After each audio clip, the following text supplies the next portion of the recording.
जो कांग्रेस पार्टी आज तक गलवान को लेकर देश में आशंका का माहौल बनाती है, जबकि पूरी दुनिया ने इस बात को स्वीकार किया कि भारतीय सेनाओं ने नरेंद्र मोदी की अगुवाई में एक प्रभावी प्रदर्शन किया, उससे और क्या उम्मीद की जाए।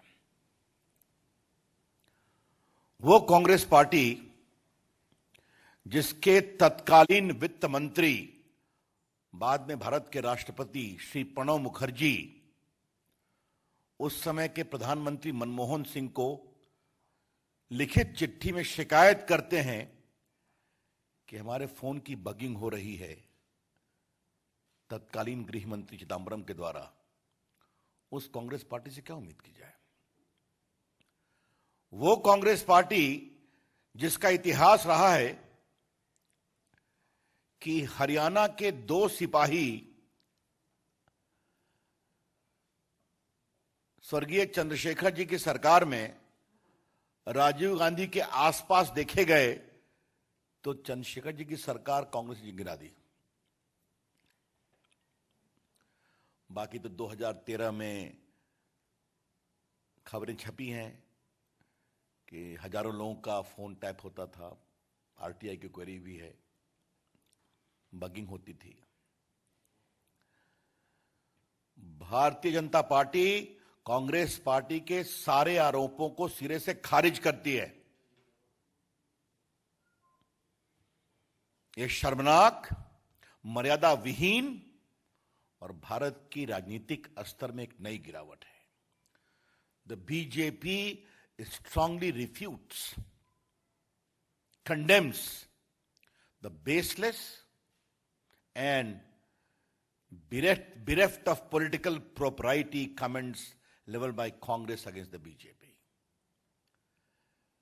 This is a new low in the political discourse of a party which has ruled India for more than 50 years. लेकिन जिस तरह के नेताओं की टिप्पणियां होती हैं, जिस तरह की वो स्तरहीन बातें करते हैं, तो आज के अवसर पर हम उनसे क्या अपेक्षा करें। देश सब देख रहा है और समझ रहा है। मित्रों, ये जो पेगासस की कहानी है,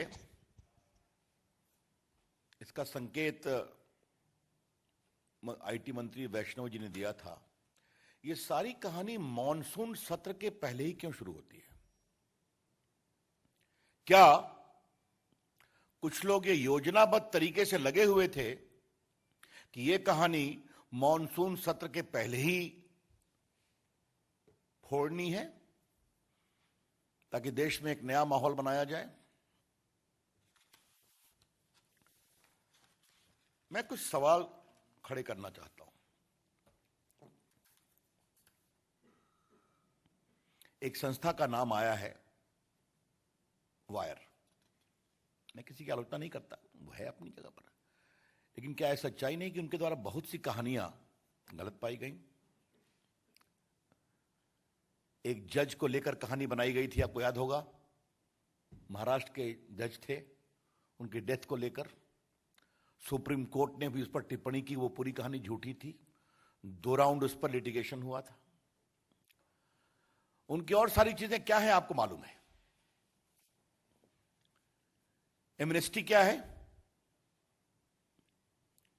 एमनेस्टी का कई मामलों में भारत विरोधी एजेंडा रहा है या नहीं रहा है? Can we deny that bodies like Amnesty had a declared anti India agenda in many ways? और जब उनसे एक सवाल पूछा गया, कृपया करके आपका इंडिया का फंडिंग पैटर्न क्या है फॉरेन का, बताइए, तो भारत से विड्रॉ कर गए वो। ये सच्चाई है कि नहीं है? कि जब उनसे कहा गया कि आपका जो भारत में फंडिंग है विदेश से आता है, कृपया करके उसकी कहानी आप कानून की प्रक्रियाओं के अनुसार बताइए, तो कहे we find it difficult to work in India. अब कुछ चीजों को समझना और जानना जरूरी है। इस पूरी कहानी में एक एविडेंस नहीं आया है जो भारत सरकार को इससे लिंक करता है या बीजेपी को इससे लिंक करता है। Not a shred of evidence has come that in this entire Pegasus story there is any linkage of the government or the Bharatiya Janata Party.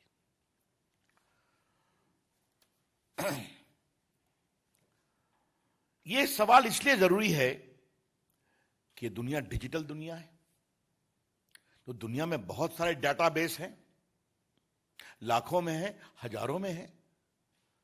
तो जब तक आप उस डाटा का कोई एविडेंस नहीं देंगे भारत से लिंक करते हुए, तो आप निष्कर्ष कैसे निकालेंगे, ये आरोप कैसे लगाएंगे आप? और उसमें आपको बता दें कि जिन लोगों ने स्टोरी को ब्रेक किया उन्होंने स्वयं कहा है कि ये फोन नंबर का डाटा बेस में होना इस बात का संकेत नहीं है कि इसे हैक किया गया या इसके साथ कोई इंफेक्शन विथ पेगासस किया गया। I repeat, those who have broken the story themselves did not claim that the presence of a particular number in the database does not confirm that infected with Pegasus. तो ये हो क्या रहा है? इन बातों को आज देश के सामने लाना बहुत जरूरी है। और फिर मैं कह रहा हूं, ये सारी कहानी मॉनसून सत्र के एक दिन पहले क्यों खोली गई? इसके पीछे का एजेंडा क्या है? इसमें अंतर्राष्ट्रीय संगठन, हाँ, और एक बात और है, वो एनएसओ जो पेगासस के मैन्युफैक्चरर हैं, उन्होंने साफ कहा है कि हमारे अधिकांश क्लाइंट वेस्टर्न कंट्रीज हैं। तो भारत को इसके माध्यम से टारगेट क्यों किया जा रहा है? इसके पीछे की कहानी क्या है? इस कहानी में ट्विस्ट क्या है? कुछ लोगों को लाया गया, उनके नाम फेंके गए। अब मुझे अनिल बलूनी जी बता रहे थे कि कांग्रेस पार्टी के पूर्व अध्यक्ष का भी नाम है। क्षमा करिएगा, मैं व्यंग्य में बोल रहा हूं, उनकी तो सारी टिप्पणी रोज ही ट्वीट पे रहती है। वो देश में खुद ही ज्ञान देते रहते हैं, तो उसके लिए कोई अधिक जानने की जरूरत है क्या? अब एक बात हम आपसे और कहना चाहेंगे कि ये जो पूरे ये संस्थाएं, अंतर्राष्ट्रीय संस्थाएं, और भारत में उसको एक प्रकार से फोड़ने की कोशिश और ऐसे मर्यादा विहीन शब्दों की चर्चा, तो क्या भारत की राजनीति में कुछ लोग सुपारी एजेंट हैं क्या? मैं इस शब्द का प्रयोग कुछ जिम्मेदारी से कर रहा हूं। कुछ दल, कुछ नेता, क्या ऐसी अंतर्राष्ट्रीय कॉन्स्पिरेसी होती है तो उसके सुपारी एजेंट बन जाते हैं? और ये कोई नई बात तो नहीं है। याद करिए आप, कभी भारत की विविधता पर चोट हो रहा है, कभी भारत की मीडिया फ्रीडम पर चोट हो रहा है, कभी भारत में मल्टी कल्चरलिज्म पर अटैक हो रहा है। ये चलता रहता है ना, आप देखते हैं। और इन सबों का कारण एकमात्र यही है, एकमात्र, कि हमारे प्रधानमंत्री नरेंद्र मोदी जी की अगुवाई में जो भारत ने दुनिया में अपनी एक साख बनाई है, उससे लोग परेशान हैं। तो इस विकास की यात्रा को रोको और इस आत्मनिर्भर, आत्मविश्वास भारत की यात्रा को रोको। Try to block the story of India's development which is आत्मनिर्भर and which is full of confidence। यह है समस्या। अब ये बताइए कि क्या ये भारत के खिलाफ कुछ रिवेंज है क्या?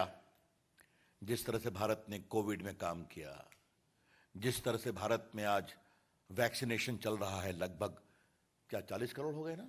40 करोड़ दुनिया की बहुत सारी आबादियों से अधिक है। उसमें अधिकांश मेड इन इंडिया वैक्सीन है। आज भारत में कॉन्संट्रेटर बन रहे हैं, पीपीटी किट बन रहे हैं, वेंटिलेटर बन रहे हैं। भारत ने दुनिया में एक नया पैमाना स्थापित किया है। 75% देश के पॉपुलेशन को फ्री वैक्सीन दी जा रही है।